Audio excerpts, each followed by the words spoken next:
Të nderuar miq, mirëmbrëma, mirë se erdhët me të pashoq sërish. Ne jemi sërish në transmetim me një tjetër të ftuar për të mbetur sërish tek aktualiteti politik në vend. Me mua në studio për herë të parë Ergjys Mërtiri, analist. Mirëmbrëma, mirë se erdhët. Mirëmbrëma, si gjeta. Tani sezoni turistik, pushimet më saktë se sezoni ka nisur, po afrojnë për gjithë shqiptarët, ndërsa politika vazhdon ende të jetë aktive, por me asgjë të re. Panorama e post 11 majit mbetet e njëjta. Nuk dihet se çdo të prodhojë një proces i ri që do të nisë javën e ardhshme me rinumërimin në disa qarqe të vendit, por nuk është se ka shumë pritshmëri. Vëmendja më e madhe është tek opozita për të pritur një ndryshim të vërtetë që të kthehet në një alternativë qeverisërse, po zor se mund të ndodh kjo, të paktën nga ajo që thoni ju gjithandej nëpër panele. Po edhe nga vetë ajo që thot kryedemokrati Berisha, që nuk ka ndërmend të largohet sepse është si mision. Ku jemi? Pas sekundi, aty ku ishim. Këtu ka ngecur gjithçka, unë kam thënë prej kohësh tashmë, gjithçka ka ngecur tek opozita. Sali Berisha është shtrirë në rrugë dhe ka penguar ndryshimin, qarkullimin e çdo gjëje. Që gjërat lëvizin duhet prodhohet një opozitë e re, një alternativë e re qeverisëse. Nëse do të kemi një alternativë të re qeverisë, një opozitë të re që do të ketë frym tjetër, të rinj, ide tjetër, mentalitet tjetër. Dhe rrjedhimisht përballë një qeverie kaq të konsumuar, kaq të lodhur, kaq të korruptuar, me kaq shumë skandale, me kaq shumë pakënaqësi, sigurisht që do ta mund lehtësisht. Problemi është që Berisha ka penguar që të krijohet kjo lloj opozite, sepse thotë me mua se s'ka opozitë fare. Domethënë ai ka marr topin, ka vënë fikën dhe thotë unë çaj topin dhe përndryshe s'bëhet loja. Dhe atëherë vazhdojmë luajmë kështu si jemi dhe do vazhdojmë luajmë kështu për sa kohë tjetë Berisha këtu, domethënë ose për sa kohë nuk do dalë një parti tjetër që do të mund Berisha t'ia marrë gjithçka Berishës apo një forcë brenda PD-s ta përzër atë nga opozita apo ta lënë në cep. Ekziston kjo forcë sepse gjithë thonë që mund të dalë, domethënë në teori gjithë janë të qartë çfarë duhet. Po. Ne ta bëjmë pak analizën, domethënë me këmbë në tokë, a ekziston një potencial i tillë brenda Partisë Demokratike, sepse ne dim, kemi panorama është e qartë, 50 emrat që do të hyjnë në kuvendin e ri. Nga këta, preti të dalë dikush kundër Berishës? Vështirë se del, gjithçka mund ndodh, po unë besoj që jo, për momentin paktën sepse Berisha ka grumbulluar rreth vetes vetëm besnikët e vet. Edhe listën që bëri, nuk ndoqi primare, nuk ndoqi asnjë parim, ndoqi listën që bëri për kandidat për deputet. Pra bëri hartoi një listë deputetësh, të cilët ti kishte rreth vetes kur të humbte zgjedhje për ta mbrojtur, për të mos i kërkuar largimin nga politika. Nga ana tjetër, të gjithë ata që ka rreth vetes janë njerëz të cilët nuk luftojnë për të mundur Ramën dhe për të sjellë PD-n pushtet, por luftojnë që të kenë një karrike në parlament dhe këtë karrike nuk rrezikojnë duke sulmuar Berishën, por e mbrojnë karriken duke mbrojtur Berishën, sepse Berisha ja ka dhënë, Berisha ja u merr dhe ata nuk rrezikojnë ta humbin këtë. Dhe nga ana tjetër, Berisha ka bërë një gjë që ka komprometuar gjithë elitën e Partisë Demokratike, duke i shantazhuar ata duke zgjedhur. Është pak paradoksale kjo, se elita s'është elitë nëse kompromentohet pastaj. Sigurisht që s'është elitë, janë thjesht një tufë oportarësh, të cilët janë aty për të shërbyer liderit, për të shërbyer mbretërit tyre. Elita e Partisë Demokratike, njëra pjesë është totalisht pra nuk gëzon asnjë lloj përkrahje për mbështetje në masa dhe gjëra, apo nuk ka vota. Por është aty vetëm se është besnike ndaj Partisë Demokratike. Kemi parë njerëz për tyre të cilët e lavdrojnë Berishën, sigurisht perëndi, sigurisht profet, sigurisht njëri thoshte që është si Mahatma Gandhi, si Muhamedi, si Krishti etj. Dhe sigurisht që këta pa Berishën këta vdesin politikisht, nuk kanë asnjë lloj aksioni të tyre personal. Nga ana tjetër kemi disa të tjerë të cilët ishin tek Basha dhe bën tradhtinë e madhe, dolën nga Basha tek Berisha. Dhe në moment që bën këtë kapërcyen e Ylberin, sigurisht që këtu i kanë lënë të gjithë kredencialet në mes, në doganën midis në doganën e Ylberit midis Bashës dhe Berishës, dhe në momentin që kanë dalë këtu, janë të zhveshur tashmë nga kredencialet politike dhe nuk janë njerëz që kanë kredibilitetin për të ndërmarrë asnjë lloj aksioni për të reformuar Partinë Demokratike. Kështu që Partia Demokratike është peng, pra të gjithë janë peng tek Berisha, të gjithë kanë lënë personalitetin e tyre tek Berisha dhe duke qenë se askush nuk mund të besoj të shkojë pas njerëzve të cilët s'kan kredibilitet, ajo parti është destinuar të qëndrojë tek Berisha. Ka edhe nga ata që konsiderohen me integritet, për shembull, nuk po përmend emra, po që privatisht e thonë që nëse largohet Berisha seriozisht që PD-ja bëhet më keq se ç'është. Kjo është një justifikim pse ata nuk nisin. Duket e besojnë vërtet këtë, sepse e thon jashtë kamerës, e kam fjalën. Po, jo më e thënë dhe para kamerës, do të thënë shumë prej tyre e thënë para kamerës. Disa e thënë jashtë kamerës sepse më ju vjen zor ta thonë publikisht, sepse jo, nuk është diçka që e kam kuptuar që e besojnë vërtet. Domethënë, më fal, një sekondë, si mund të bëhet më keq? Shpërbëhet. Domethënë, Berishën e shohin si nëse një parti shpërbëhet, nëse largohet një plak 81 vjeçar i shkatruar nga të katër anët dhe që nuk ka asnjë të armë politike, atëherë çfarë vërtet është? Do të thënë si mundet që një parti të mbajë shpresat tek një person i cili nuk ka mosh realisht për të ardhur në pushtet. Sepse jemi në 2025, ai është 81, po shkon për 82. Ai do fillojë të garojë mbas 4 vitesh kur të jetë sa 86 për 85 për 86 për të qëndruar deri në 90 vjeç kryeminist nëse fiton. Kjo është çmenduri. Dhe si mund një parti të thotë që po iku ky, ne shkatrojmë. Po ne shkatrojmë që tani të paktën ta lëm tokën djerë se ndoshta mbi diçka e re. Dhe nuk kemi se qëndrojmë peng, të qëndrojmë të mbërthyer në agoni të pafund për një gjë e cila dukshëm nuk mund gjallet. Sheti potencial aty që mund të ishte një drejtues i mirë, për shembull, nëse do të supozonim që do të bëhej vërtet një garë për një drejtim të ri të Partisë Demokratike. Aty mund të ketë potencial i cilët mund të ishin drejtues të mirë, por do ishin drejtues të mirë nëse nuk do kishin pasur këtë histori politike që ju ka prodhuar të paktën ky 3 vjeçar. Ky 3 vjeçar. Me Berishën thua. Ky 3 vjeçar e ka shkatruar keq Partinë Demokratike, jo se ka qenë e ndërtuar, por të paktën disa njerëz kanë pasur një gjysmë me emri. Në momentin që plasi lufta, këta vetë u sulmuan mes njëri tjetrit. Këta vetë u nxorën njëri tjetrit horrliqe që nuk ja kanë nxjerrë Rama. Dhe nga ana tjetër pastaj, mbasi u sulmuan dhe çfarë nuk shanë përshtyn njëri tjetrin, u puqën bashkë, u bën vëllezër në emër të bashkimit kundër Edi Ramës. Njerëzit nuk mund të pranojnë dhe nuk mund të shkojnë nga pas kur shohin këtë mungesë të thellë serioziteti dhe ndershmëria të paktën me veten apo me publikun. Pra kur ti poshtyn, pastaj lëpin, pastaj poshtyn, pastaj domethënë nuk mundet ti të jesh më i besueshëm dhe atë besueshmëri që mund të kesh pasur ose atë emër, reputacion që ke pasur, e ke humbur.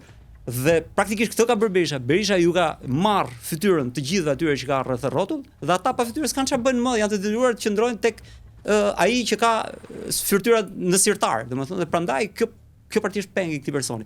Unë besoj që vetë baza duhet ta kuptoj këtë, vetë baza duhet ngrihet, pra individ ndoshta brenda bazës duhet ta ngren këtë dhe ata duhet t'i tregojnë vendit Berishës se pa këtë nuk mund të ketë opozitë, nuk është çështje që kemi në inat Berishën apo jo, domethënë është ekuacion është themi me detyrim dhe përcaktim kjo gjë. Nuk ka alternativë. Baza pra, se këta janë sepse baza gënjehet siç është gënjur gjatë gjithë jetës, me idenë që shiko, po të shohësh çfarë ka bërë Berisha qen kur u shpall në ngrada. Ne do fitojmë, ne do mundim sepse është tradhtari Basha që ka bërë këtë dhe u grumbulluan e gjithë energjitë kundër tradhtarit Basha. Luftuan me tradhtarin Basha, e fituan etj. Dhe gjatë gjithë thosë që do kthehet, Amerika do bëhet me ne do marrim vulën, ne do morëm vulën, dakord, por Amerika s'u bë kurrë me këta. Ne do të fitojmë kurrë, nuk fituan dot. Pra të gjitha stacionet që kanë thënë, nuk e kanë dalë siç kanë thënë. Berisha nga një gënjeshtër ka prodhuar një gënjeshtër të re, nga kjo gënjeshtër e re një gënjeshtër. Janë shumë vite për të vazhduar të besosh gënjeshtrën nëse është kështu.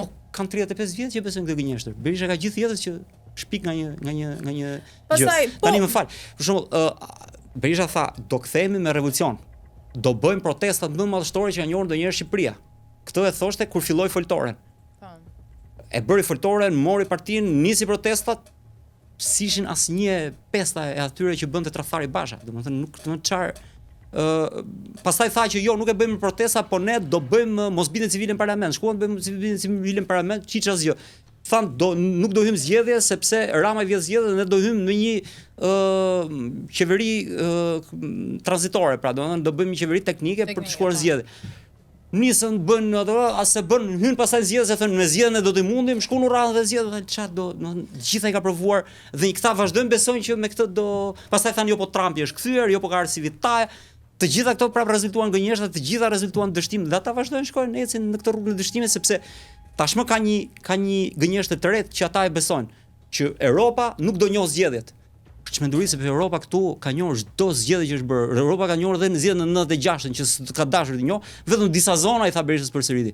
Domethënë nuk mundet që Europa në momentin që ka hapur rrugët negociatat për të hyrë në BE, të mos të njohë ty zgjedhjet dhe kujt mos ja njoh një person i cili është në ngrada dhe i cili nuk e njeh si partner ndërkombëtar.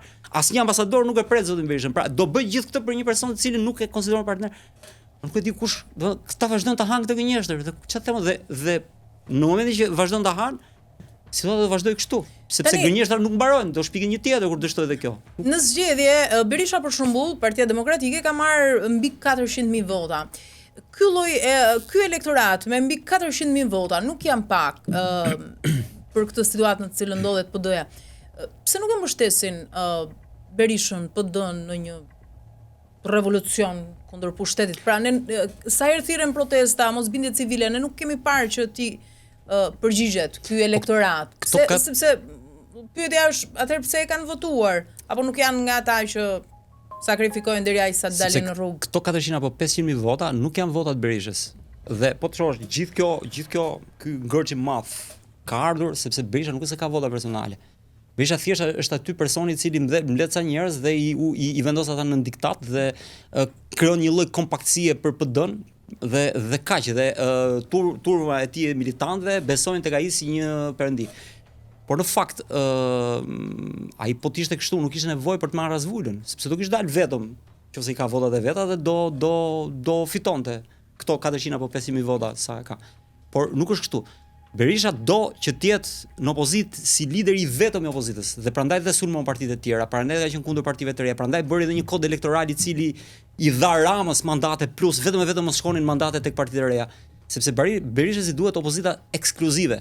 Në momentin që e ka ekskluzive, ai luan këtë lloj politike, t'ja u zë kokën me derë demokratëve apo të djathtëve apo opozitarëve. Pra, o mua o Ramën. Dhe sigurisht shumica e tyre që kanë votuar Berishën nuk është se kanë votuar se duan Berishën. E kanë votuar se nuk duan Ramën, sepse nuk mund t'ia japin votën një qeveri kaq korruptuar sa kjo e Ramës. Dhe në këto kushte pastaj një pjesë e mirë tjetër elektoratit s'ka shkuar të votojë as Berishën, pavarësisht se nuk e do Ramën. Pra ajo çfarë ka bër Berisha është sigurisht që i ka kapur shumicën e votave, po ka lënë jashtë gati gjysmën e votave demokratëve të cilët kanë munguar, gati 300.000 vota i kanë munguar demokratëve sot në zgjedhje. Dhe sigurisht që edhe këta që të kanë votuar nuk mund të dalin, të sakrifikojnë për ty, të dalin për mitingje, të dalin për çfarë? Për interesat tua personale, që ti të mos japësh llogari para spakut, që ti ta përdorësh opozitën si barrierë ndaj hetimeve që kërkojnë llogari për qeverisjen tënde kur ke qenë në pushtet. Domethënë për çfarë duhet njerëzit ta bëjnë këtë sakrificë? Dhe sigurisht që mitingjet e Berishës kanë ardhur duke u tkurrur, ka qenë gjithmonë më të pakta sepse njerëzit e kanë kuptuar që ky nuk e ka seriozisht. Ky nuk ka luftë me Ramën, ky ka luftë për mbjetesë personale ndaj shpallës non grata 1 dhe ndaj hetimeve që po bën prokuroria speciale e drejtësisë reformuar. Do të prodhoj gjëri numrimi në disa qarqe dhe çfarë do të tregoj, sepse mund të dalin edhe që ka vërtet parregullsi, po kush i ka bërë këto, i bie që lufta brenda llojit pastaj. Po sigurisht. Demaskohet kjo pjesë, çfarë do të ndodh kjo? Unë nuk besoj që numërimi do sjellë ndryshim të madh në numërimin në kuptimin e ndryshimit midis PD-s dhe PS-s, rezultati midis dy palëve, por ajo do të tregoj një farsë tjetër elektorale, të cilën ne kemi marrë me mend gjithmonë, unë e kam besuar që kështu do jetë, ku palët i vjedhin vota njëri tjetrit. Pra, në kushtet kur, siç unë kam thënë gjithmonë, nuk ka luftë dhe betejë midis Ramës dhe Berishës, përkundër midis Ramës dhe Berishës ka marrëveshje, ka konsensus, ka aleancë të fshehtë apo fluide. Kur them aleancë nuk do të thotë se ata janë ulur, kanë bërë një pakt dhe e kanë shkruar. Por një mirëkuptim duke lexuar mirë politikën të dyja palët, luajnë lojën e njëri tjetrit që të mbajnë njëri tjetrin pushtet, sepse të dy mbajnë njëri tjetrin në skenën politike. Pra, Berisha mban Ramën në qeveri, duke pasur Berishën përballë, Rama fiton jetë e mot. Ndërkohë që Rama e mban Berishën në opozitë sepse i duhet që ndrojë në opozitë. Kështu që mbajnë njëri tjetrin dhe në këtë kuptim nga ana tjetër pamundësia që Berisha ta mund Ramën e bën që të mos ketë luftë me Ramën, sepse sa do të lodhet mundohet, nuk e mund dot. Atëherë lufta vetëm që ka Berisha është dhe Rama bashkë është për të penguar palë të treta të zëvendësojnë opozitën, sepse nëse zëvendësohet opozita, Rama ikën nga pushteti. Dhe ndërkombëtarët do bëhen me opozitë e re dhe do ketë rotacion. Kështu që në këtë kuptim edhe votat janë vjedhur midis tyre. Nuk e di tashmë do ndalë që partitë e reja do kenë humbur vota, por përveç kësaj, duke qenë se të paktën Berisha është më interesuar të ketë besnikët e vet gjithmonë sa më shumë rreth vetes, do ketë lejuar, mendoj unë, që brenda garës për votën e hapur do të bëhet vot preferenciale jo nga publiku, por nga numëruesit, të cilët janë zgjedhur nga PD-ja. Sigurisht as kjo s'ka funksionuar sepse ata morën aq pak vota sa që vota e hapur nuk u përfaqësuan në parlament ose shumë pak dolën që shkuan në parlament me votë hapur. Kështu që edhe këtu nuk do sjell ndonjë rezultat përveç se do të dëshmoj se këta që po shiten si luftëtar për votën e lirë, në fakt janë po ata që i vjedhin vota njëri tjetrit. Siç fakt ne kemi parë dhe është dëshmuar që kanë vjedhur vota njëri tjetrit në çdo zgjedhje brenda partisë tyre. Brenda partisë tyre ka pasur jetë mod manipulime, ankesa, probleme me lista, me ku dëgjon çfarë, të cilat i kanë pohuar edhe vet. Kanë pohuar që kanë vjedhur vota për llogarit njërit apo tjetrit në vite. Problemi që PD nuk vjen pushtet është vetëm Sali Berisha? Sigurisht PD-ja ka shumë probleme, por pjesa më e madhe e problemit janë shkaktuar nga Sali Berisha. Sigurisht Berisha është një prej problemeve të mëdha dhe ka shumë probleme të tjera të shkaktuar në pjesën më të madhe prej tij, por sigurisht edhe për të tjerë. Unë besoj që Berisha ka themi kalcifikuar një elitë të kalbur brenda asaj partie dhe sigurisht që nuk mjafton vetëm largimi i Berishës. Duhet të largohet elita e Partisë Demokratike. Partia Demokratike ka 35 vite që nuk bën reformë. Pak njerëz kanë hyrë, kanë dalë në këto 35 vite. Ka njerëz të themi, shiko, kisha në studio të vinë kullurin edhe më tha janë gjithë përtikur. Partia Demokratike, ndoshta jo të gjithë, po Partia Demokratike ka njerëz që thonë Tritan Sheun. Tritan Sheu Berisha e ka pasur koleg në tjetër parti që në Partinë e Punës. Kanë qenë bashkë Partinë e Punës, kanë qenë bashkë në Partinë Demokratike, që në themelim, e me radhë dhe ai vazhdon të jetë deputet i Partisë Demokratike. A mund të shtrojmë pyetjet një demokrat i thjesht, mund të shkojë ti trokas doktorit tek dera, i thotë doktor lutem, më shpjego pak se unë nuk e kuptoj. Për çfarë duhet Tritan Sheu jetë mod deputet aty? Çfarë i ka sjell politikës shqiptare në këto 34 vjet, 35 vjet dhe çfarë do i sjell këto 4 vjet të ardhshme? A mund të na shpjegojë njëri këtë? Dhe si Tritan Sheu ka 10 aty brenda. Po mora simbolin e një personi i cili nuk besoj që ka sjellë ndaj të keqe të madhe politikës shqiptar, por nuk shoh asnjë të mirë. Domethënë tani më fal, për çfarë zë atë karrige bosh? Ndërkohë që mund ta ketë dikush tjetër që mund ngjall, mund të lëviz diçka, mund të krijojë një emër partisë. Pse bëhet kjo? Sepse Berisha e ka obor atë parti, e ka saraj të vetin dhe e përdor për interesa të ngushta personale, familjare, klanore apo ku diun çfarë, domethënë, dhe sigurisht që kjo nuk është më parti. Partia ka institucione, ka struktura, ka sisteme gare, ka mekanizma organizimi e tjera nga 1001 gjëra. Kjo nuk është parti, kjo është një tuf njerëzish që ju udhëheq i bari, i fishkëllen ai, i mblidhen, sulen, shajnë, fyn, të riqen, shkojnë pas një njeriu, kaq. Partia është tjetër gjë, partia është institucion. Institucion me shumë struktura, me shumë kompleksitet organizativ. Gjë që nuk mund të është dhe prandaj nuk mund të fitojë, duhet ribër nga fillimi. Për te atyre që ishin në listë të mbyllur, që s'mund ta tradhtojnë, po themi Berishën, ke ndonjë pritshmëri nga figura që u votuan dhe që ishin në listën e hapur, si Jorida Tabaku, Ilir Ali Mehmeti e të tjerë? Nga gjitha do veçoj Ilir Ali Mehmeti, sigurisht për Jorida Tabakun gëzoj vlerësime për faktin që ajo nuk ka përdorur gjuhën e Berishës, paktën dallon nga berishizmi në gjuhë, në diskur, në profil politik. Më moderuar. Është më moderuar, më e matur, merret me domethënë më tekniciene, domethënë në kuptimin e shfaqjes, ose nuk retorikës. Kam mjafta gjykoj profesionalisht nga aspekti ekonomik, domethënë. Por nga ky aspekt them që ka një tjetër lloj profili, të cilin shumica e njerëzve në oborrin Berishës nuk e ka. Por Jorida Tabaku tregoi mungesë kuraje, sigurisht tregoi një farë kuraje duke dalë kundër Berishës në kuptimin e qëndrimit, se nuk është se foli kundër Berishës, duke pati atë kuraje të flas kundër Berishës në momentin që ai u shpall në ngrata dhe nuk ikte, por nisi atë iniciativë për rrënimin e Partisë Demokratike për ta çuar Partinë Demokratike deri këtu. Dhe më vonë pastaj shkoi u dorëzua, bëri autokritik dhe u nënshtrua në oborrin e Berishës. Pra, kjo një të gjë bëri dhe Ali Mehmeti. Jo, Ali Mehmeti nuk ka qenë kurrë në njërin krah, nuk ka lëvizur krah. Ali Mehmeti ka qenë aty ku është, ai thotë unë jam aty ku jam demokrat, dakord. Mua nuk më bind kjo. Unë besoj dhe do të doja që politikani të marrë përsipër Kosovë, hesh politikan. Ai thotë unë kam të qendrim dhe nëse njerëzit më duan mos më votojë unë ikë. Ky është politikani mendoj. Megjithatë, në kushtet se si bëhet politikë në Shqipëri, unë e kuptoj që është shumë vështirë ta bësh këtë dhe do bësh kompromise dhe ky ndoshta është një kompromis. Por Ali Mehmeti, ndryshe nga të tjerët, ka diskur tjetër, ashtu si dhe Jorida Tabaku, ka tjetër profil, tjetër lloj pritshmërie dhe simpatie publike.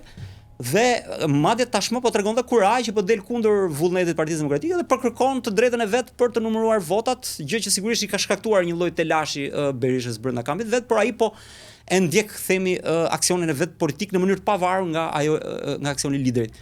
Këtë shoh profilin e një lideri dhe nëse mendoj që mund të ketë një shpresë që dikush mund të bëjë diçka, ndoshta Ali Mehmeti mund ta bëjë këtë. Nëse do të ketë në një moment X kur ajo ta bëj. Mund të ngrej themi masa, sigurisht ai do ta testoj këtë, besoj, sepse underground flitet në luftë pa që mund të ketë edhe një kompromis heshtje për shkak se mund të kandidojë për Bashkinë e Tiranës me miratimin e Berishës. Sigurisht që nëse do kandidoj me miratimin e Berishës, por unë nuk e shoh Ali Mehmetin në këtë. Nëse do ta bëj këtë do ishte një gabim nga ana e tij. Sigurisht ajo mund t'i përmirësonte kredencialet e tij, ndoshta do arriste profilin e tij publik, por nga ana tjetër do ja ulte për disa arsye. E para, sepse Berisha po e kandidon tani kur nuk ka kush kandidon më. Pra tani që s'ka më asnjë lloj shpresa, asnjë lloj, ndërkohë që kur ai hyri në primare e mundën ato lloj primare të tilla që siç nas primare, dhe nuk e kandiduan zotin Ali Mehmeti. Tashti që s'ka këtë gjë Berisha ta çojë atje dhe ta përdor zotin Ali Mehmeti për të trukuar imazhin e tij, kjo nuk do të shkonte dhe nuk do të ishte themun në të mirën as zoti Ali Mehmeti as PD-s. Unë besoj që zoti Ali Mehmeti duhet të ndjek aksionin e tij opozitar për të prodhuar një politik tjetër të re dhe jo për të shërbyer kësaj karrakatine që ka mbetur nga partia berishiste, pra PD-ja berishiste. Ai duhet të prodhojë një vizion për një parti të së nesërmes, mendoj, jo për të mbajtur për të bërë patericë kësaj partie të vjetër të kalbur që mbahet tek lideri i vjetër. Tani Berisha, sikurse Meta e të tjerë kanë procese të hapura me drejtësinë, mund të shërbej apo të bëj një rol kjo e fundit në vendimarrjen e Berishës për të vazhduar në PD për shembull, se varet vendimarrja e drejtësisë për dosjen Partizani që mund të ndikojë pastaj edhe për vazhdimin e Berishës në PD, apo kjo nuk ka fare lidhje, sepse ai sido që të jetë nuk të riqet. Ai sigurisht nuk të riqet dhe kjo më bën të mendoj që ai është peng në politikë, sepse njeriu vjen një moment që edhe logjikisht vjen një moment që njeriu dhe lodhet nëse ka gjithë jetës, domethënë çfarë i shijon më asaj gjë, domethënë çfarë ideja se ka një mision, cilës misioni ta çosh nga humbja në humbje, ta çosh zvarr, ta çosh gjithmonë më të thellë humbjen, domethënë nuk më duket se edhe ai vetë beson këtë mision. Atëherë për çfarë, domethënë, ose pra besoj që më e besueshme nga të gjitha këto është që dy gjëra ka, ose e para që nevoja për të qenë politik për të siguruar vijimsinë e interesave ekonomike të klanit që ai përfaqëson, ose nga ana tjetër është frika ndaj spakut dhe pra qëndrimi politik si instrument mbrojtje nga hetimet që mund të vinë atij, familjes tij dhe njerëzve të tij etj. Unë besoj, ndryshe nga që thot gjithë ditën PD-ja, se hetimi ndaj zotit Berisha është një përpjekje për të sulmuar dhe për të penguar opozitën. Opozita, kjo lloj opozite nuk fiton gjithsesi edhe pas pak, edhe me spak. Madje as pa non grada nuk fiton dot.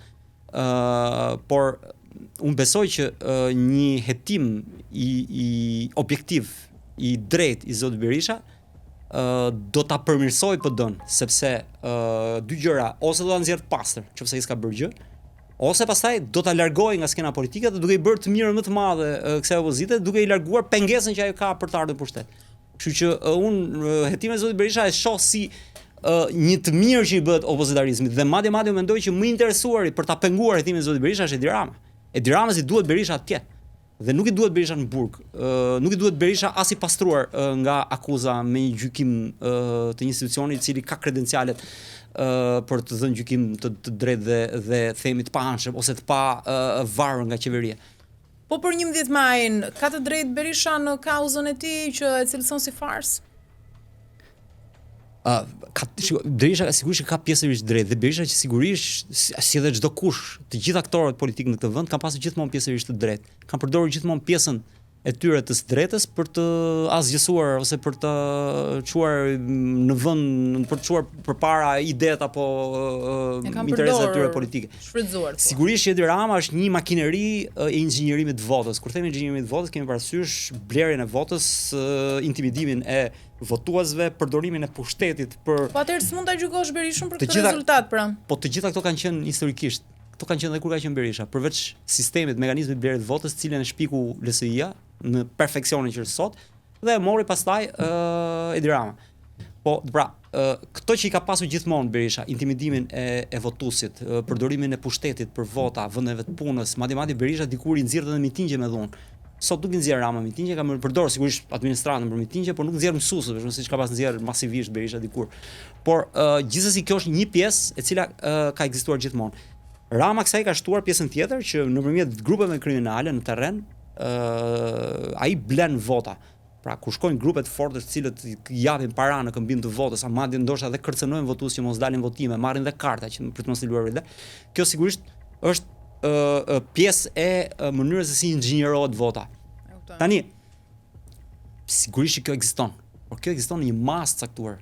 Nuk mund ta bëj dot këtë asnjë qeveri në nivel 100%. Këtë e bën vetëm Partia Punës, Kodën Verit, sepse kishte pushtetin të gjithë vetë, nuk kishte fare forcë tjetër kandidate dhe sigurisht që merrte 99.99% fitonte vota. Tani në nivelin më të lartë të inxhinierimit të votës që ka pasur ndonjëherë Edi Rama, që ishte viti 2021, PS-ja kishte diferencë përballë LSI-s dhe PD-s 2%. Sot e ka 20%. Diku ke 30.000 vota. Pra diku ke 30.000 vota, sot e ka 300.000. Pra e ka 10 fishuar diferencën. Atëherë, para se sa Berisha të flas për farzën elektorale që ju bë atit, ai duhet flas për dramën e madhe, për sakatimin e madh elektoral që ai bëri Partisë Demokratike. Dhe ai duhet mbaj përgjegjësi për vetë vet, pastaj ai që ta marrë të kërkoj pra të ngre popullin, pra duke ikur Berisha, duke ardhur një lider i ri, ai pastaj mund të luftojë për votën e lirë, se nuk mund të luftojë humbsi për votën e lirë. Duhet luftojë një ri i cili ka mentalitet fituesi dhe ka të paktën nuk njihet si humbës në shoqëri dhe ai mund të imponohet për votën e lirë. Po kur ti praktikisht i ke humbur thellë vet, pra domethënë nëse kanë qenë 30.000 vota, dikur diferenca ti ke shtuar dhe 270.000 tjera. Këto tjerat kushti, unë besoj që diferenca do ishte më e vogël sot, sepse Rama ka inxhinieruar më pak se në vitin 2021. Por gjithsesi po e marrim kaq. Ndërkohë, kemi një parlament të ri që konfigurohet në shtator, 140 deputet, mazhoranca është e tejfryrë me numra. Shumica e deputetëve janë të rinj, madje Partia Socialiste thuhet që do të nisë shkollën verore, ku po themi ata më me eksperiencë do të japin leksione tek deputetët që hyn për herë të parë në parlament për performancën e tyre. Shkollat e Edi Ramës janë domethënë janë një lloj ëmbëlsire me piper, me limontoz, domethënë me një sakatim shihesh që nuk di çfarë thuaj. Çfarë pret nga ky parlament? Duke ditur kjo shkolla verore, domethënë. Jo, nga parlamenti i ri. Ta mbarojmë të shkollën verore se nuk mund ta. Okej. Do të krijoj një përzierje dhe ke nevojë ta nxjerrësh. Domethënë, shiko, shkolla e Edi Ramës është shkolla, pra është një miksim midis shkollës enveriste, berishiste dhe ku diun në shkollës së Tom Dorshit ndoshta, apo ku diun apo dhe të Ilir Metës. Pra Rama ka miksuar gjitha këto shkollat dhe i ka shtuar kësaj edhe ku diun penelatat vetë artistike prej një snobi themi për një lloj artisti i cili nuk bën budallëqe vetëm që dali dhe të bjerë në sy, pra një person i cili ka një lloj vetkënaqësie dhe gjithë qëllimin e vet ka që të bjerë në sy të publikut dhe të bëjë gjëra të bërë për lloj skupe publike. Unë nuk besoj që Rama është një shkollë mirë për të rinjt pra për politikën e së ardhmes. Sigurisht Rama ka talent në politikë, nuk e vë ndyshim. Por talenti i Ramës nuk do të ishte asgjë hiç përballë mekanizmave korruptiv, mekanizmave kriminal të cilët ai vendos, qoftë për blerje votës, qoftë për shantazhim, qoftë për blerje dhe kompromitim të aktorëve politik dhe për një gjë, qoftë për kapje të pushteteve që nuk i takojnë, qoftë për stilin e tij autoritarist dhe autokratik të qeverisurit. është një shkollë e keqe, e dëmshme, një shkollë e cila duhet lënë brapa dhe është një shkollë e cila e mban peng të vend ku është. Politikan si Rama, si Berisha, si Nano, domethënë po kryesisht këta dy tjerët, Nano ka qenë më liberal, pavarësisht se ndoshta edhe më i korruptuar se këta, janë shkollë e cila është fatkeqësia e këtij vendi. Dhe nëse ka një shkollë që duhet të hapur për politikë këtu, duhet një shkollë që t'i tregoj të rinjve se si nuk duhet të jenë politikan në të mirën e shërbimit të këtij vendi. Pra ti ket këta si modele të keqes, e cila nuk duhet ndjekur, por duhet luftuar.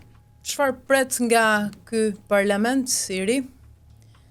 Ky parlament i ri thjesht është një parlament ku për të parë rikthehemi në nivelet e 92-shit, ku pushteti kishte shumicë dërmuese pra kishte shumicë të cilësuar në parlament.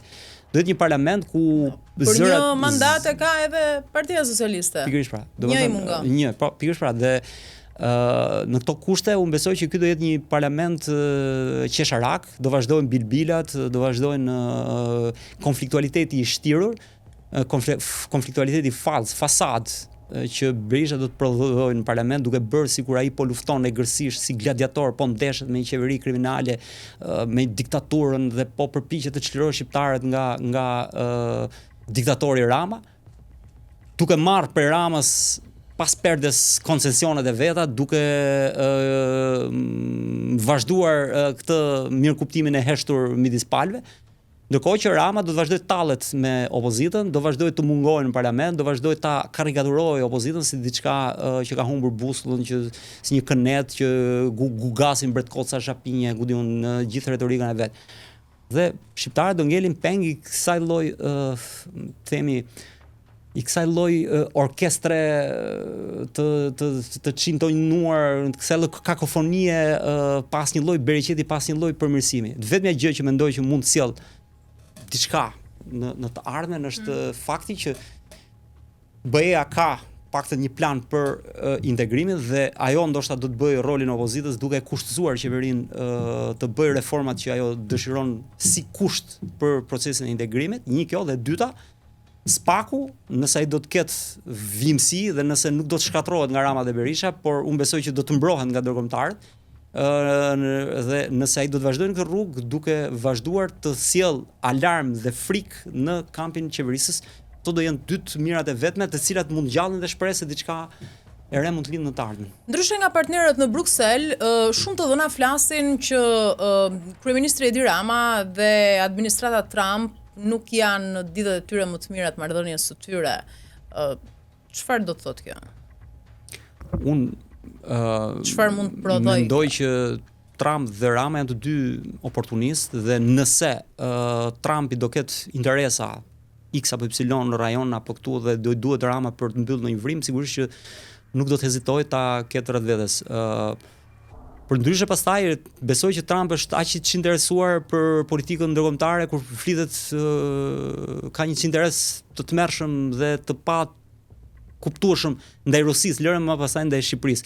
Kështu që në këtë kuptim mendoj që Trump do jetë shumë indiferent ndaj çfarë bën Rama këtu dhe deri tani më po e shfaq këtë indiferencë. Kështu që në këto kushte mendoj që nuk do të sjell asnjë lloj drite jeshile për opozitën marrëdhënie midis Trumpit dhe Ramës. Shpresojmë të paktën që Trump të vjojë këtë indiferencën dhe të mos e përdor Ramën për ndonjë oportunizëm të radhës. Por indiferenca e Trumpit do të sjell nga ana tjetër rritje të impaktit dhe të fuqisë që BE-ja do të ketë në Shqipëri dhe besoj që kjo do të jetë një rol më pozitiv sepse ndryshe nga Trump i cili në raport me Rusinë duket më pak interesuar, BE-ja është shumë e interesuar për të penguar avancimin e Rusisë në Ballkan, që do të thotë nga ana tjetër dhe një lloj ekspansiviteti të Serbisë përballë nesh. Dhe në këto kushte ajo do duhet që të ruaj stabilitetin e vet, balancat, pra të ndikojë në zhvillimin e Shqipërisë për ta pasur si një aktor të rëndësishëm, aq sa është i rëndësishëm rreth vetes në politikat e saj në rajon. Tani ka nga ata kryesisht nga radhët e opozitarëve që besojnë që Rama nuk do ta përfundojë mandatin e 4, ka nga ata që thonë me kaq shumicë sa ka fituar, ka në plan ta kthej vendin në Republikë Presidenciale, ku vetë vendoset president e tjerë e tjerë. Çfarë pret ti nga ky mandat 4 vjeçar i 4 i Edi Ramës? Mo nuk pres asnjë për këtyre sepse nuk ka nevojë. Rama ka pushtet thuajse absolut. Të vetën gjëra që nuk kontrollon janë BE dhe Spaku.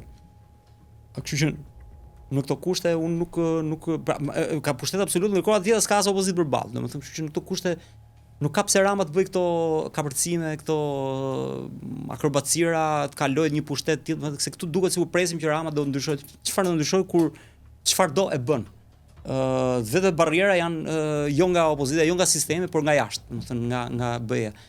Nga ana tjetër që Rama të rrëzohet dhe të mos ta gëzojë mandatin e 4, kjo është një ëndër vere të cilën kemi kohë që dëgjojmë në kampin e opozitës dhe artikulohet për të mbajtur me shpresa të rreme ata që sakrifikohen nëpër protesta, mitingje apo ku diun. Pse vetëm opozita e sjell këtë gjë?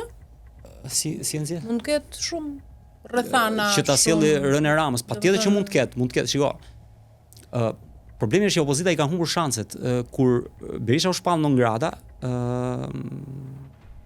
ai jo them për te opozitës se Okej, jo, po duhet të them që PD-ja e Berishës u mundua të përcjell këtë ide tek demokratët që po na sulmon Sorosi me Ramën dhe Amerika është thjesht viktime e një lobingu që bën Sorosi etj etj. Në fakt përfaqësues të ambasadës amerikane dhe të dërguar nga qendrat kanë ardhur dhe kanë folur në shkallën e Partisë Demokratike dhe kanë thënë që ne mezi presim të festojmë së bashku fitoren e Partisë Demokratike. Pra, shpallja në grada e Berishës nuk ka qenë për dëmtuar Partinë Demokratike, por ka qenë për ta pastruar Partinë Demokratike nga ata elementë të cilët amerikanët nuk i konsiderojnë partner, në mënyrë që të partnerizohen me Partinë Demokratike dhe aty do fillonte një mbështetje ndaj Partisë Demokratike nëse ata do të distancoheshin nga Berisha. Ata nuk zgjodhen këtë, po zgjodhen atë që Yuri Kimi tha, zgjodhen barin, zgjodhen të hanë bar. Domethënë, ky është problemi në atë parti tashmë. Dhe ne themi që nuk do Rama nuk do ta kishte gëzuar ndoshta atë mandat nëse do ishin distancuar nga Berisha. Pse? Sepse është e qartë dhe është e qartë që amerikanët nuk janë me Ramën, as faktori ndërkombëtar nuk është me Ramën. Por amerikanët nuk janë për një rotacion që risjell në pushtet një person që të cilin vetë amerikanët e kanë larguar, siç është Berisha. Kështu që patjetër që ata do të kishin mbështetur çdo lëvizje të opozitës për rrëzimin e Ramës. Aq më tepër pastaj kur Rama është kapur me presh nduar në çështjen me Gonigal. Pra është përpjekur të korruptojë Amerikën për të sulmuar opozitën brenda vendit. Mund të prodhoj kjo diçka në vazhdim? Kjo mund të prodhojë dhe mund të prodhonte. Por unë nuk besoj që amerikanët janë të tillë që do të largonin Ramën për ta lënë vendin bosh apo për të prodhuar vakum. Ata kanë zgjedhur këtë radhë gjërash. Largojmë Berishën, pastaj mbas largimit të Berishës largojmë Ramën. Demokratët nuk donin ta besonin këtë të vërtet, po besuan prallat me Soros e me revolucione. Dhe janë këtu janë. Dhe ky është problemi mendoj. Rama nuk ikën se ka përballë Berishën. Për sa kohë nuk ka alternativë tjetër. Pra nëse do ketë në gjysmë alternative, sigurisht që të gjithë do jetë kundër alternativë për shembull. Po të rinjt u dërmuan, të rinjt patën disa probleme. Një patën probleme njëri tjetrin, dy patën probleme me egot personale, nuk u bën bashkë. Po mirë, sipas logjikës tënde më mirë se Berisha ishin ata. Sigurisht ishin më mirë Berisha dhe unë kam mbështetur dhe madje Rama bashkë, kështu që atëherë pse nuk. Se Rama po, domethënë unë po. Atëherë duke ndjekur këtë logjik, pse nuk u votua në masë? Nuk votua sepse loja politike gjatë gjithë këtyre 4 vjeteve ka qenë një marrëveshje, një lojë e përbashkët midis Ramës dhe Berishës për të mos lejuar askënd tjetër në opozitë. Ata çfarë bën? I goditën me mediat e tyre. Media mainstream nga mëngjesi deri në darkë sulmonin partitë e reja për të thënë që edhe këta janë si të vjetrat. Këta nuk kanë asnjë ndryshim, kanë një mentalitet, kanë një sjellje, këta kur të vinë do bëjnë si këta. Dhe kanë qenë batare të organizuara nga elitat e korruptuara që janë mbas dy liderëve, të cilët i kanë qenë interesuar të mbajnë dy liderë. E para, e dyta, retorika politike midis Ramës dhe Berishës ka qenë një retorikë e shtirur konfliktuale. Këta kanë prodhuar polarizim dhe polarizimi çfarë bën? Prodhon bipolaritet në shoqëri. Pra këta kanë bërë se ka një luftë të egër me njëri tjetrin për jetë vdekje, dhëm për dhëm, dhe kjo çfarë bën? I ndan publikun në dy kampe antagoniste. Ata që urren njërin palë bën me palën tjetër sepse urren atë, ata që urren këtë palë bën me palën tjetër sepse urren këtë palë. Dhe kjo e ka ndarë në dysh opinionin gjatë zgjedhjeve dhe kjo ka penguar mundësinë që të rritet një gjë pra një pol i tretë. Nga ana tjetër, ky pol i tretë u përça për të mos maksimalizuar vota, u prodhua dhe idenë që këta vetë po sulmojnë njëri tjetrin, pra këta s'janë për këtë punë dhe nuk do jenë të fortë, dhe përveç kësaj u hartua me Ramën dhe Berishën të dy bashkë, hartuan një kod elektoral i cili i sakatoi ata në zgjedhje dhe bëri që votat e tyre të shkojnë dëm. Pra të dy palët kanë luftuar egërsisht për të penguar lindjen e një poli të tretë. Sepse përndryshe ata sot do ishin në tjera kushte, domethënë politika shqiptare. Ka kohë që shumica e popullit shqiptar beson dhe shpreson e pret nga drejtësia. Këto kohë, sidomos pos 11 majit, ndoshta pritej më shumë nga ana e SPAK-ut në raport të hetimit të krimeve zgjedhore, për shembull, ndonjë goditje shumë u paralajmërua, po duket se ka pllakosur një heshtje, mos është kjo heshtje një paralajmërim për një furtunë apo përfshirja e SPAK-ut në këtë zgjedhje ishte diçka pozitive, mendoj, shumë me vlerë, por sigurisht jo në nivelet që do të dëshironin ne të ishte. Dhe kjo për shumë arsye. E para njëherë, sigurisht që duhet të themi njëherë që përfshirja e SPAK-ut nuk është se nuk ka dhënë efekt. Unë besoj që pjesëmarrja e grupeve kriminale në këtë zgjedhje kanë qenë më e ulët se sa herët e tjera, edhe për shkak se disa grupe kriminale janë arrestuar. Frigaruan vreshtin në këtë logjikë.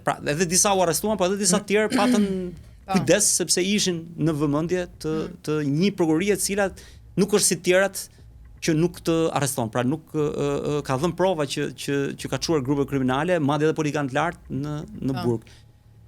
Kjo një, dhe kjo është theksuar edhe në raportin e OSBE-Odhirit, është thënë që prania e SPAK-ut solli dekurajim të grupeve kriminale në gjatë këtyre zgjedhjeve.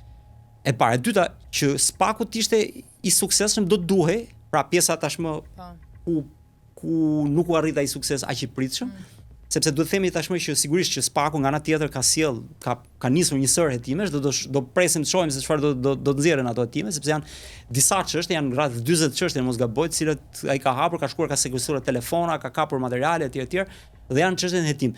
Tani nga ana tjetër, SPAK-u ishte pjesë e një task force, pra do duhej që ajo të vepronte në bashkëpunim me institucionet e tjera, qoftë me KQZ-n, qoftë me policinë, qoftë me prokurorinë e përgjithshme. Pra, do duhet që edhe këto të tjera të kishin të njëjtin nivel themi vullneti për të dënuar krimin elektoral apo për të hetuar krimin elektoral, i cili do të sillte një efekt më të madh. Por mbi të gjitha, duhet të thënë dhe kjo që në fund fare SPAK-u është një institucion hetimor. Nuk është një institucion i cili organizon zgjedhje apo nuk është as polici i cili ruan njerëzit. SPAK-u vëzhgon dhe heton. Dhe në fund fare pastaj ja çon gjykatës, po nuk është policia është ajo që duhet bëjë rolin kryesor, por policia sigurisht që ne kuptojmë që nuk mund ta bëjë sepse policia është totalisht nën varësinë e njerëz pal në garë. Se tani SPAK ndoshta duhet të aktivizohet për komisionerët që mund të kenë bërë këto. Patjetër, edhe kjo duhet jetë, edhe kjo patjetër, sigurisht që po. Çojmë çdo të ndodh. Kam një pyetje për besoj je në dienie, publikoi pak ditë më parë dhe SPAK listën me 13 kandidat për Byron Kombëtare të Hetimit për drejtuesin. Meqense është një institucion i rëndësishëm edhe ky. Shen ndonjë kandidaturë që she si më të favorizuar për shembull? Favorizuar nuk e di sepse do varet sa e fortë do jetë lufta politike. Kam një lloj vlerësimi për zotin Gledis Nano, i cili ishte shumë pak kohë në kryet policisë shtetit dhe në dieninë time ka qenë i sugjeruar nga amerikanët dhe i mbështetur fort nga amerikanët dhe u hoq shumë shpejt pa asnjë arsye, domethënë në gjykimin tim totalisht dhe tregon nivelin e korruptueshmërisë së kësaj qeverie, e cila një themi drejtues policisë që ndoshta ishte më institucionali, më themi më me profilin e një shtetarit mirëfill, pati karrierën më të shkurtër në krye të policisë shqiptare. Dhe kjo më bën të krijoj një lloj respekti për të panjohur konkretisht, sigurisht ka pasur efekte. Mund të ndikojnë amerikanët në këtë garë apo? E keqja kësaj radhe është ndryshe nga herën e parë, amerikanët nuk janë aq aktiv. Paktën Trumpi nuk duket aq aktiv dhe kjo mund të jetë një lloj dekurajimi, por varet se sa aktiv do jetë BE-ja. Duhet kemi parasysh se shumë njerëz thonë që prokuroria kontrollohet nga Rama. Nuk kontrollohet prokuroria nga Rama, përkundrazi, ne kur Dumani kandidonte për të ardhur në krye të SPAK-ut, ne pam një luftë midis Ramës dhe Yuri Kim. Gjykimi ishte për Dumanin, Rama ishte për Kondilin, për një prokuror tjetër në SPAK. Dhe mbani mend atëherë që Rama ju drejtua Këshillit Lart të Prokurorisë, duke i thënë që mua më kini, Juri Kim do iki. Pra i kërcënoi ata drejt për drejt që mos dëgjoni Kimin, se Kimin e keni edhe pak kohë dhe pastaj do ngbesin në mëshirën time. Pra zgjidhni atë që ju them unë dhe jo atë që ju thot Kimi. Ndërkohë që Kim ndërhyri në atë kohë dhe tha jo, nuk do iki, unë do jem edhe ca kohë këtu, kështu që mos dëgjoni atë tjetrin. Dhe në fund fare, Juri Kim ka qenë prezente në procesin e zgjedhjeve dhe fitoi Juri Kim, fitoi Dumani. Kandidatura, po. A do jetë kjo gjë dhe kësaj radhe, nuk e di, por denoncoi që është urdhëruar tha nga Rama. Kush do fitoj tha? Ai foli për zotin Çako, sipas Berishës. Berisha ka gjithë tjetër që flet me siguri për gjëra të cilët ose i di me thashë them ose nuk mund dihen dhe mbi të gjitha edhe nëse i di ai nuk do të thotë që ti besojmë ne. Domethënë, kështu që ne nuk e dim çfarë, ne dim dhe është logjike dhe është e kuptueshme që Rama sigurisht do të përpiqet të bëjë çmos të ndërhyjë, të ketë në kontroll sa më shumë, se nuk mund ta ketë të gjithin, SPAK-un. Por duhet të themi edhe një gjë që duhet ta kemi parasysh. E para, SPAK-u nuk është një gjë unike dhe kompakte. Nuk janë të gjithë prokurorët njësoj brenda SPAK-ut. Dhe para, e dyta, SPAK-u nuk është i varur plotësisht nga ai që e drejton. Çdo prokuror brenda SPAK-ut ka nivel të madh pavarësie dhe ai mund të veprojë i pavarur edhe nga kreu i prokurorisë. Pra çdo prokuror brenda SPAK-ut mund të veprojë i pavarur edhe nga Dumani. Kështu që nesër, edhe nëse vihet ai që Rama do të dëshirojë, unë besoj që brenda SPAK-ut ka prokurorë të cilët nuk e pyesin fare kush do jetë drejtuesi i asaj, po nëse ai do me bindje prokurori vet do ta nis një çështje hetimore, mund ta çojë deri në fund pa pasur fare, pa e ndier fare se çfarë thot kreu i vet SPAK-ut. Kemi ardhur në fund, falenderoj shumë. Falenderoj edhe unë. Faleminderit dhe ju miq që na ndoqët.